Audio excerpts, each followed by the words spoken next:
Welcome to our second vlog. So ఈ last వ్లాగ్లో చెప్పినట్టు ఈ వ్లాగ్లో ప్రాసెస్ ఏంటి, ఏమేమి డాక్యుమెంట్స్ కావాలి, ఎంత టైం పడుతుంది అనేది మొత్తం చెప్పిస్తాము. ఇంట్రడక్షన్ ఎవరు చెప్పాము, నేను ఎవరు కొత్తగా వచ్చింది జ్యోతి నా ఫ్రెండ్, నాకన్నా ముందు వచ్చింది. ఇట్స్ ఓకే, నేను లేట్ వచ్చినా లేటెస్ట్ వచ్చినా కవరింగ్ చేసుకోక. సో మనం ఈరోజు మాట్లాడుకునేది ప్రాసెస్, ఎలా ఇక్కడికి వచ్చాము, ఏమేమి సర్టిఫికేట్ కావాలి, ఎంత డ్యూరేషన్, ఎంత టైం పట్టింది, ప్లస్ వాళ్ళు మన కంపెనీ వాళ్ళు మనకి హెల్ప్ చేస్తారు, ఎట్లా చేస్తారు, ఇక్కడ ఎవరు హెల్ప్ చేస్తారు. సో దాని గురించి మాట్లాడుకుందాం ఈరోజు. సో ఫస్ట్ మీరు నర్సెస్ అయితే, మీరు రికగ్నైజ్డ్ నర్సెస్ అయితే మీకు కావాల్సిన డాక్యుమెంట్స్ ఇంటర్ సర్టిఫికేట్, డిగ్రీ అంటే మీ జిఎన్ఎం అయితే జిఎన్ఎం, బీఎస్సీ అయితే బీఎస్సీ, పోస్ట్ బీఎస్సీ అయితే పోస్ట్ బీఎస్సీ, మీ income caste certificate, birth certificate, మీ పాస్పోర్ట్, మీ పోలీస్ క్లియరెన్స్. సో ప్రజెంట్ అయితే మనకు మెయిన్గా నర్సింగ్ ప్రొఫెషన్ది కావాలి, ప్లస్ అలానే నర్సింగ్ ప్రొఫెషన్ అంటే ఇంటర్మీడియట్ దాటే వస్తారనుకోండి. సో తర్వాత మన కన్సల్టెన్సీ వాళ్ళు ఏం కావాలో అవన్నీ చెప్తారు. మెయిన్గా మనకు పాస్పోర్ట్ కావాలి, అది తెలిసిందే. మిగతాయి మన కన్సల్టెన్సీ వాళ్ళు చూసుకుంటారు. అయితే ఈ డాక్యుమెంట్స్తోని మీరు విఎఫ్ఎస్ చేయాలి. అంటే విఎఫ్ఎస్ టు జర్మనీకి చేయాలి. ఏంటంటే మీ డాక్యుమెంట్స్ ఒరిజినలా కాదా అని జర్మన్ గవర్నమెంట్ చెక్ చేస్తుంది అనమాట. సో దానికి మీరు అపాయింట్మెంట్ తీసుకొని మీ డాక్యుమెంట్స్ సబ్మిట్ చేస్తే అవి కరెక్ట్గా ఉంటే మళ్ళీ మనకి రిటర్న్ వస్తాయి. సో మీరేం వరి అవ్వక్కర్లేదు. యాక్చువల్లీ ఇదంతా మనకి విఎఫ్ఎస్ బుకింగ్ కానీ, స్లాట్స్ కానీ, దీనికి ఫండ్ ప్రొవైడ్ చేయడం కానీ మన కన్సల్టెన్సీ వాళ్ళు చూసుకుంటారు. ఒకవేళ మీరు కన్సల్టెన్సీ అయితే, మీరు కన్సల్టెన్సీ కాకపోయినా మీరు కూడా ఓన్గా చేసుకోవచ్చు. కాకపోతే కొంచెం హాస్పిటల్ ఇంటర్వ్యూస్ కాడ మీకు హెల్ప్ చేయడానికి ఎవరైనా ఉంటే ఈ ప్రాసెస్ అవుతుంది. సో ఇట్లా విఎఫ్ఎస్ డాక్యుమెంటేషన్ అయిపోయినాక మీకు ఉన్నాక మీరు ఏదన్నా హాస్పిటల్కి మీ వల్ల ఇంటర్వ్యూ ఇవ్వాల్సి వస్తే ఇవ్వండి. లేదు అట్లా కాదు, మీ కన్సల్టెన్సీ వాళ్ళు మీకు ఒక హాస్పిటల్ అలాట్ చేస్తారు, దానికి ఇంటర్వ్యూ తీసుకుంటారు. ఇంటర్వ్యూ తీసుకున్నాక అప్పుడు మీకు వాళ్ళకి కావాల్సిన డాక్యుమెంట్స్ అడుగుతారు.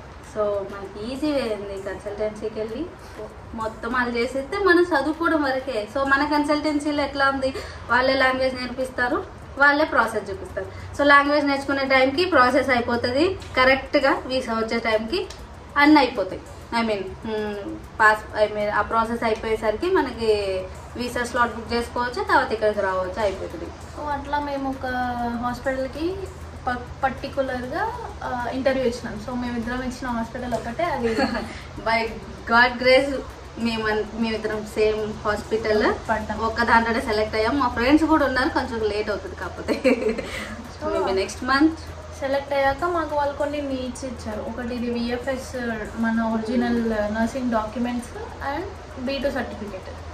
B2 సర్టిఫికేట్ అంటే ఇంకా మీరే ఎగ్జామ్ పాస్ అయ్యి ఆ సర్టిఫికేట్ మీరు తెచ్చుకున్నాక మీకు ఈ వాళ్ళ నీడ్స్ ఇచ్చేటప్పుడే వాళ్ళు మీకు ఒక కాంట్రాక్ట్ పంపిస్తారు అనమాట. మాకు ఈ పర్సన్ ఇట్లా రావాలని పెట్టుకుంది, మేము అప్రూవ్ చేస్తున్నాం దాన్ని అని మనకు ఒక కాంట్రాక్ట్ లెటర్ ఇస్తారు. మనకు ఒక పర్టికులర్ పీరియడ్ ఇస్తారు, మేము ఎప్పటి వరకు రావచ్చు అని. దాంతోపాటు కాంట్రాక్ట్ లెటర్తో పాటు ఇంకేమొస్తాయి, మనకి ఎంత శాలరీ వస్తుంది, ప్రజెంట్ ఎంత వస్తుంది, కొన్ని రోజులైనాక ఎంత, అంటే నువ్వు రికగ్నిషన్ అయిపోయినాక ఎంత వస్తుంది అని మొత్తం డీటెయిల్స్ అందులో ఉంటాయి. మనకి మెయిన్ ఈ పేపర్ ఉంటేనే ఈజీగా వీసా వచ్చేది. ఈ పేపర్ వాళ్ళు రెన్యువల్ అవన్నీ చేయాలంటే మనం B2 సర్టిఫికేట్ వాళ్ళకి ఖచ్చితంగా పెట్టాలి. B2 సర్టిఫికేట్ అది మీ చేతిలోనే ఉంటుంది. కొన్ని హాస్పిటల్స్ B1 కూడా అడుగుతాయి, A2 కూడా అడుగుతాయి. That depends on hospitals where you give interview. Mainly Altenheim అంటే ఓల్డ్ ఏజ్ కేర్ వాళ్ళు మాత్రం B1 యాక్సెప్ట్ చేస్తారు. మెయిన్ హాస్పిటల్స్ ఉంటాయి కదా, వాటికి మాత్రం B2. హాస్పిటల్స్ అని కాదు, ఇక్కడ జర్మనీలో వర్క్ వీసా మీద వచ్చే వాళ్ళకైతే డామ్గా B2 సర్టిఫికేట్ కావాలి మెయిన్. సో ఇట్లా మీరు B2 పాస్ అయ్యి B2 సర్టిఫికేట్ అయ్యగానే మీకు హాస్పిటల్ నుంచి ఫండ్ రైజ్ అవుతుంది మీ వీసాకి. మీకు స్టేకి అడ్వాన్స్కి కూడా ఇస్తారు, కానీ వాళ్ళు మళ్ళీ తర్వాత నీ శాలరీలో కట్ చేసుకుంటారు. If you are capable of getting money, అక్కడి నుంచి మీరు పైసలు తీసుకొచ్చుకుంటారంటే తీసుకొచ్చుకోవచ్చు, లేదంటే ఇక్కడ నుంచి వీళ్ళ కాడి నుంచి తీసుకొని కట్టుకొని వాళ్ళ శాలరీలో కట్ చేస్తా అంటే కూడా దే విల్ యాక్సెప్ట్. సో ఇక్కడైతే 2 months అడ్వాన్స్ కట్టండి. యాక్చువల్లీ పర్ మంత్ అది రెంట్ చెప్పక్కర్లేదులే కానీ ఎక్కువే ఉంటుంది. సో 2 months మాత్రం డబల్ అవుతుంది. సో మీరు తెచ్చుకోవాలనుకుంటే తెచ్చుకోండి. ఆ తర్వాత ఇక్కడికి వచ్చినాక మీకు మళ్ళీ వొకేషనల్ ట్రైనింగ్ ఉంటుంది. లైక్ మెడికల్ టర్మ్, మనం B2 లాంగ్వేజ్లో మెడికల్ టర్మ్స్ నేర్చుకోము, ఓన్లీ లాంగ్వేజ్ నేర్చుకుంటాం. కాబట్టి ఇక్కడ వీళ్ళు మెడికల్ టర్మ్స్తో నేను ట్రైన్ చేసి ఒక ఎగ్జామ్ పెడతారు. ఎగ్జామ్ పాస్ అయితే నువ్వు ఇక్కడ జర్మనీలో రిజిస్టర్డ్ నర్స్ అనమాట. అది పాస్ అయినాక నీకు ఇప్పుడు నువ్వు ఒక జర్మన్ ఎంప్లాయీ.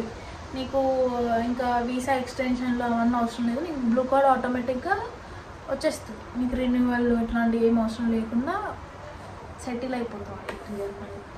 సో ఫస్ట్ అయితే మీరు ఏదైనా సరే, ఏ కన్సల్టెన్సీ అయినా కానీ, ఒక్క కన్సల్టెన్సీ అని చెప్పము, ఏదైనా పట్టుకోండి, ప్రాసెస్ చేయండి, రండి. ఇది మాత్రం బెస్ట్ ఆప్షన్. మీకు జర్మనీకి రానిక అంత మనీ అవసరం ఉండదు. ఓన్లీ వాళ్ళు సెక్యూరిటీ డిపాజిట్ అడుగుతారు. ఎందుకంటే మేము చేరిన దాంట్లో ఏదైనా ఏ కన్సల్టెన్సీ అయినా మిమ్మల్ని ఎక్కువ మనీ అడిగితే మాత్రం దాన్ని నమ్మద్దు. మాక్సిమం ఒక 3 to 4 lakhs కన్నా ఎక్కువ అడిగితే మాత్రం అసలు నమ్మకూడదు. అది అసలు ఒరిజినల్ గానే కాదు. ఎందుకంటే జర్మనీలో నర్సెస్కి ఒక స్కీమ్ ఉంది. వాళ్ళు మీకు ఫండ్ రేస్ చేస్తారు, గవర్నమెంట్ మీకు ఫండ్ రేస్ చేస్తారు అనమాట. సో నీకు ఒకవేళ నీ కాడవాడు మనీ తీసుకున్నా you should return you back. So వీడికి ఇక్కడి నుంచి ఇక్కడ ఆటోమేటిక్గా మనీ వస్తుంది. కాబట్టి మీరు మనీ ఎక్కువ పెట్టకండి, మోసపోకండి. కొంచెం ఆలోచించి కన్సల్టెన్సీ గురించి ఎంక్వైరీ చేసి వినండి. మా కన్సల్టెన్సీని అయితే నేను కింద మెన్షన్ చేస్తాను. 2 comes Somajiguda lovely mansion house. మీరు వెళ్ళండి. ఎవరు చెప్పారండి? మీరు మెన్షన్ చేస్తాను, నెంబర్ ఇస్తాను, మెయిల్ ఇస్తాను. మీరు మాట్లాడతామంటే మాట్లాడుకోండి, అండ్ మెయిల్ చేస్తామంటే మెయిల్ చేసుకోండి. అప్రాక్స్ ఎంత అవుతుంది అంటే మాత్రం నేను చెప్పలేను. ఎందుకంటే మేము 2 years బ్యాక్ కాబట్టి మాకు డిఫరెంట్గా ఉంటుంది. మీరు ఇప్పుడు ప్రజెంటా, పాస్టా, ఫ్యూచరా అన్నది మాత్రం మాకు తెలియదు. That depends on them. మీరు ఎంక్వైరీ చేయండి. మా మీద మేము చెప్పినాం, మేము పోయినాం, వాళ్ళు ఇంతే అన్నారు, మేకెందుకు ఇంత వస్తున్నారు అని వచ్చి మా మీద గొడవ పడకండి. సో అందుకే మీకు నేను ప్రాపర్ అమౌంట్ చెప్తలేను. సో అన్నీ ఆలోచించి డిసైడ్ చేయండి. కానీ లాంగ్వేజ్ అంత ఈజీ కాదు. ఏబీసీలు చిన్నపిల్లలు ఆ ఈ ఊ అంటారు చూడు, అక్కడి నుంచి నేర్చుకోవాలి. బేసే అనుకుంటా పాట పాడుకుంటాం, వాళ్ళు నేర్చుకోవాలి. ఓపిక ఎంత ఉండాలి, సపోర్ట్ ఉండాలి. ఫ్యామిలీ సపోర్ట్ అయితే మ్యాండేటరీ. చాలా ఉన్నాయి మాకు ఓపికలు. మేమే 2 years తర్వాత వచ్చినాం. స్టార్ట్ చేసి 2 years అవుతుంది. ఫ్యామిలీ ఎన్ని రోజులు అవుతుంది, ఎంతసేపు అవుతుంది అంటే మాత్రం ఇఫ్ యూ కెన్ డ్యూటీ చేసుకుంటా చదువుతా అంటే మాత్రం ఇంకా మీకు మొత్తానికి ఉన్నింటికలని పోతాయి మా పోయినట్టు. So be strong. ఒక కరెక్ట్ డెసిషన్ తీసుకొని డిసైడ్ అయ్యి రండి, లేదంటే వద్దు. రండి గాయస్, ఇక్కడ ఎంజాయ్ చేయవచ్చు, మంచిగా ఉన్నారు అందరూ. లేదంటే అక్కడే ఇండియాలో జాబ్ చేసుకుంటా మంచిగా ప్రశాంతంగా ఉండండి. గవర్నమెంట్ జాబ్ తెచ్చుకోండి. Thumbs up. మీకు ఎందుకు రాలేదంటే ఆ క్వశ్చన్ అడుగుతాను, నాకు నచ్చలేదు కాబట్టి. మాకు రాదు కూడా అనుకో, మేము చదివే మొహాలం కాదు. కానీ సో ఎట్లయితే కొంచెం కష్టపడితే ఇక్కడ సెటిల్ అవ్వచ్చు మంచిగా.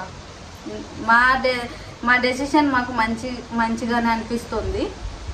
హాస్పిటల్లో అయితే చాలా మంచిగా ట్రీట్ చేస్తారు. అసలు మనం ఫారినర్స్, వీళ్ళకి మనం ఫారినర్స్ కాబట్టి వీళ్ళకి కొంచెం అర్థం కాదే, కొంచెం మెల్లగా మాట్లాడదామని చెప్పి కూడా వాళ్ళు మంచిగా మనతో, అదే మన ఇండియాలో అయితే సీనియర్ డామినేషన్ జూనియర్ని మా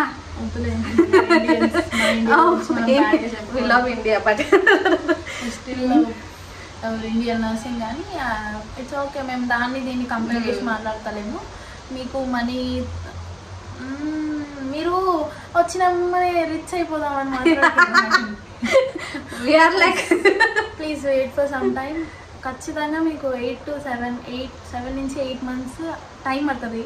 ఈ కాన్సిస్టెంట్ మనీకి, అడ్జస్ట్మెంట్కి, సెటిల్మెంట్కి. ఇక్కడ రాగానే నాకు మిగులుతాయి 2 లక్షలు, మంచిగా కారు కొనుక్కుంటాను. Don't be on that. మీరు చెప్పే వాళ్ళకైనా కొంచెం టైం పడుతుంది సెటిల్ కావడానికి అని చెప్పి రండి. ఏమంటే వచ్చే ఇక్కడికి వచ్చినాకనే ఆ మంత్ జీతం రాగానే వాళ్ళకి వేసారు అనుకో, మీకు ఈడేం మిలుగు. ఎవడో ఫైన్ వేసిండు అనుకో, కథం. ఇక్కడ తాళం పోయింది అనుకో, 150 యూరోలు కట్టాలి. వేస్ట్గా ఎందుకు చెప్పండి. అందుకే పాకెట్లో పెట్టుకొని కొన్ని రోజులు సైలెంట్గా ఉండి కొన్ని రోజులు సంపాదించుకున్నాక ఒక 6 months 7 months తర్వాత అప్పుడు మీ వాళ్ళకి పంపించడం అలాంటి పనులు చేయకండి. ఇప్పుడే ఇలాంటి పెట్టుకొని రాకండి. అరే వాళ్ళు ఇంకా రాలేదు కదా. మేమైతే నేను చెప్పాలంటే నేనైతే ఎంజాయ్ చేయడానికి వచ్చాను. రెండు చేయడానికి వచ్చాం అనుకో. స్టిల్ స్టార్టింగ్ అయితే కొంచెం చిల్ అయ్యి ఆ తర్వాత డ్యూటీ మీరు లిటరల్ ఇక్కడికి వచ్చినాక కొంచెం బాధ వేస్తుంది. స్టార్టింగ్లో 10 days కూడా కాదు, 5 days. తర్వాత అందరూ మంచిగా మాట్లాడతారు. ఫ్రెండ్స్ అయితే మన చేతిలో ఉండదు, ఫ్రెండ్స్ అయ్యేది అవ్వండి. సో మేమైతే అడ్వైజ్ చేస్తున్నాం, మీరైతే పక్కా రండి guys. You can enjoy the whole life here. English వస్తుంది, సారీ. ఇక్కడతో ఈ వ్లాగ్ అయితే ఎండ్ చేస్తున్నాము. నేనైతే number and 2 coms link and వాళ్ళ మెయిల్ మీకు కింద మెన్షన్ చేస్తా. మీకైతే ఆల్రెడీ అడ్రస్ క్లియర్గా మెన్షన్ చేసింది మా జ్యోతి. సోమాజీ కూడా లవ్లీ మెన్షన్ 2 coms కన్సల్టెన్సీ అని పోతే ఆడొకటి ఉంటుంది. You can go to second. ఏం మాట్లాడుతున్నావు రా, కొంచెం మంచిగా మాట్లాడు. సరే సరే. మీకు ఏమన్నా డౌట్స్ ఉంటే please comment down. We will free to talk. Sorry. Break. మాకు డాయిచ్ మాట్లాడి ఇంగ్లీష్ కూడా మర్చిపోయింది. సో మీకు నాకు వీలైనంత వరకు నేను కమెంట్కి రిప్లైస్ ఇవ్వడానికి ట్రై చేస్తా. ఆల్ ది నర్సెస్, మీరు ఎక్కడ సెటిల్ కావాలంటే అక్కడ సెటిల్ కాకండి, అవ్వండి. సారీ, కాకండి కాదు. అరే ఏమైంది రా. So bye. We are finishing this vlog. Choose. Bye.